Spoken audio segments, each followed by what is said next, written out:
Hello everybody, welcome back. Today as well we have got you another video. In this video I'll show you how you can log in on Kakao Talk. But before that, please do make sure to like our video, subscribe our channel, and as without any further delay, let's get started.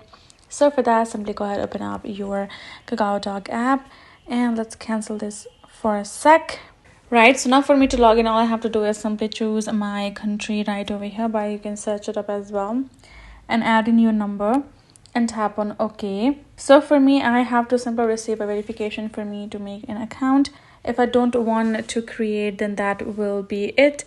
Since my account is not ready yet, so I have to provide the verification code. But for you, all you gotta do is simply open up your app, add in the number, add in the password that you would create or you has, and then you're gonna tap on this login option and you will be able to get logged in. But if you have any problem with the password, then you can simply seek help for that, so you can change your password likewise and can sign in as well.